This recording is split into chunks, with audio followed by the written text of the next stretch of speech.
नमस्कार। मैं सीए उमेश शर्मा आज लेके आया हूँ part 4 of GST pro series. Yes, GST litigation में जिनको प्रैक्टिस बढ़ानी है, डेवलप करनी है, उनके लिए ये सीरीज बनाई गई है। और आज का सब्जेक्ट है setting the law in motion.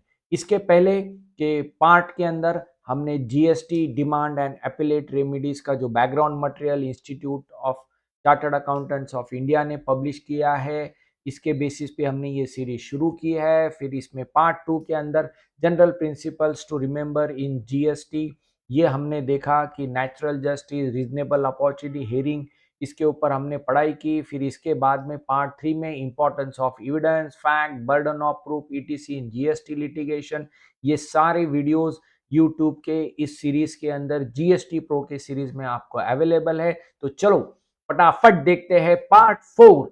इसके अंदर हम देखेंगे कि setting law in action, tax officer कैसे, टैक्स पेयर कैसे लॉ को सेट करता है उसके बिजनेस ट्रांजैक्शंस के लिए। तो इसमें रिटर्न फाइलिंग्स हो जाती है, रिटर्न फाइलिंग्स के बाद में असेसमेंट्स होगी, स्क्रूटिनी होगी, ऑडिट होगी, और यहां से शुरू होगा झगड़ा। नोटिसेस इन सेक्शंस के थ्रू आएगी। तो सबसे पहले हम देखते हैं कि क्या शुरुआत होती है जीएसटी असेसमेंट की। तो जीएसटी के अंदर सेल्फ असेसमेंट का रिजिम आया है, क्योंकि टैक्स पेयर अपना खुद ब खुद रिटर्न भरता है। वो इस सेक्शन के अंदर अपनी लायबिलिटी खुद निकालता है। इसके अंदर कौन से गुड्स टैक्सेबल है, क्या क्लासिफिकेशन है, एग्जम्पशन है, उसका कॉम्पुटेशन टैक्स पेयर खुद करता है। फिर अगर कोई नॉन टैक्सेबल चीज है तो उसका भी वो अपने हिसाब से इसका इम्पैक्ट खुद ही टैक्स पेयर निकालता है। और जो भी लायबिलिटी वो खुद निकालता है उसको डिस्क्लोज करेगा रिटर्न के अंदर। सेक्शन 39 के अंदर वो रिटर्न भरा जाएगा, और जब वो लायबिलिटी डिस्चार्ज कर लेता है तो सेल्फ असेसमेंट कंप्लीट हो जाती है।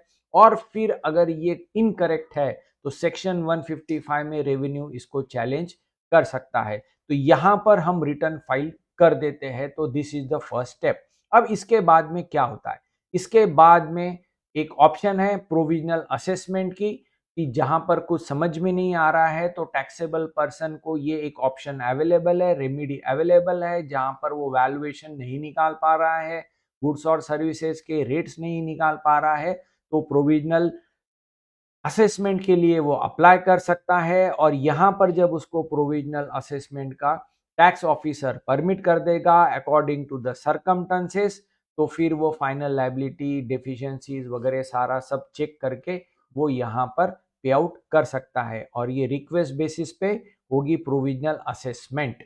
और इसके बाद में देखते हैं सबसे इंपॉर्टेंट चीज हमारे लिए कि क्या हो सकता है एग्जाम्पल प्रोविजनल असेसमेंट का। जैसे कोई मेटल अलॉयज का फॉर्मेशन है जिसको मिक्स करेंगे तो हायर रेट ऑफ टैक्स लगेगा, और उसमें अगर कोई मिक्सिंग परसेंटेज चेंज होता है तो लोअर टैक्स लगेगा। तो इस केस के अंदर प्रोविजनल असेसमेंट में जा सकते हैं। एडवांस रूलिंग का भी पर्याय पॉसिबल है। अब आते हैं मेन अपने डिबेट मुद्दे के ऊपर, जहां पर मैक्सिमम टैक्स पेयर को इसी की तकलीफ है, वो है जीएसटी स्क्रूटिनी। यस दोस्तों, जीएसटी स्क्रूटिनी ये कोई लीनियर कंपैरिजन नहीं है दो डॉक्यूमेंट्स के बीच में का। ये स्क्रूटिनी कोई इंक्वायरी भी नहीं है कि कोई शंका आ गई, सस्पिशियंस आ गया, क्योंकि ये कोई एक्सेस क्रेडिट लेना या इनएडिक्वेट रिवर्सल या कोई टैक्स लायबिलिटी डिस्चार्ज नहीं करना, यूटिलाइज गलत करना, इसके ऊपर कोई ये निर्भर नहीं रहता।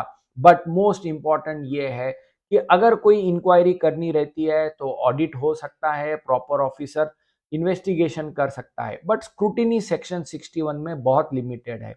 तो इसकी क्या खासियत है, सेक्शन 61 ये परमिट करता है कि जो भी रिटर्न फाइल किए गए हैं और जो इंफॉर्मेशन अवेलेबल है उसमें कोई डिफरेंसेस है क्या। जैसे जीएसटीआर 2B, जीएसटीआर 3B में, आईटीसी में कोई डिफरेंस है तो स्क्रूटिनी का ये पर्याय चूज किया जाता है सेक्शन 61 में, और यहां से नोटिसेस शुरू होती है। अब आते हैं नेक्स्ट चीज कि कैसे होती है स्क्रूटिनी। स्क्रूटिनी एएसएमटी 10 आएगा, उसका जवाब टैक्स पेयर एएसएमटी 11 में देगा। 12 के अंदर उसको अगर ऑफिसर को ठीक लगा तो वो 12 इशू करेगा। अगर वो सेटिस्फैक्ट्री नहीं लगा या जवाब नहीं दिया गया तो आगे ऑडिट होएगा, इंस्पेक्शन हो सकता है, या 73 74 की शो कॉज नोटिस देके वो आगे अपनी प्रोसीडिंग करेगा। तो ये एक मैंडेटरी प्रोसेस है और यहीं से फिर आगे नोटिसेस आएगी DRC 1, DRC 03, 7 और अपने अपील्स और बाकी झगड़े यहाँ से लिटिगेशन शुरू होता है। नेक्स्ट इंपॉर्टेंट चीज जब हम देखेंगे तो ये है कि 2A 2B का डिफरेंस 3B के अंदर कवर हो सकता है। और अगर कहीं पे टैक्स ऑफिसर को लगता है कि रिवर्स चार्ज में इन्होंने लाइबिलिटी डिस्चार्ज नहीं की है तो scrutiny is not the option, उसको सेक्शन 73 74 के लिए और भी बाकी ऑप्शन ऑफ इन्वेस्टिगेशन वो ले सकता है। अब आते हैं best judgement assessment of non filer of return. दोस्तों ये बहुत रेयर होता है और कभी कभी अगर लेट रिटर्न फाइल कर दिया या नहीं रिटर्न फाइल कर दिया, लेट फाइल कर दिया, तो यहाँ पर ASMT 13 आ सकती है और इसका रेवेन्यू बेस्ड जजमेंट असेसमेंट की नोटिस अपने को भेजती है। बट इसकी एक बहुत अच्छी बात है कि 60 डेज का एक वैलिडिटी टाइम पीरियड मिलता है। इसके अंदर अगर रिटर्न फाइल कर दिया तो वो बेस्ड जजमेंट असेसमेंट बाहर हो जाएगी, बट लेट फीस भरनी पड़ेगी, सारे टैक्सेस भरने पड़ेंगे, सारे रिटर्न भरने पड़ेंगे और ऑफिसर्स वो रिटर्न्स अपने रिकॉर्ड पे लेके सेटिस्फाइड नोट के साथ ये क्लोज कर सकता है। तो ये एक अच्छी बात है। Based judgement assessment in case of unregistered person हम इसके ऊपर ज़्यादा चर्चा करेंगे नहीं, बट ये सेक्शन 63 में दिया है पूरी प्रोसेस कि कोई अनरजिस्टर्ड बंदा है और अगर वो आ ही नहीं रहा है टैक्स पे करने को तो उसकी बेस्ड जजमेंट असेसमेंट हो सकती है। अब आते हैं हम नेक्स्ट इंपॉर्टेंट चीज जिसके अंदर आते हैं समरी असेसमेंट ऑर्डर। ये भी एक रजिस्टर्ड टैक्स पेयर को एक प्रॉपर ऑफिसर उसके पास में जो एविडेंस है उसके बेसिस पे वो ये चीज कर सकता है। समरी असेसमेंट उसके अंदर ASMT 16 फिर बाद में DRC 07 से उसको डिस्चार्ज करना पड़ता है। अब आते हैं सबसे मेन हमारे लिए कि ये समरी ऑर्डर ज़्यादा पॉपुलर नहीं है और इसके अंदर ASMT 17 के थ्रू परमिशन भी ग्रांट होती है, ASMT 18 के थ्रू उसको प्रॉपर ऑफिसर आगे उसको लेके जाएगा, टैक्सेबल पर्सन भी इसको आगे समरी ऑर्डर को अपील के अंदर लेके जा सकता है।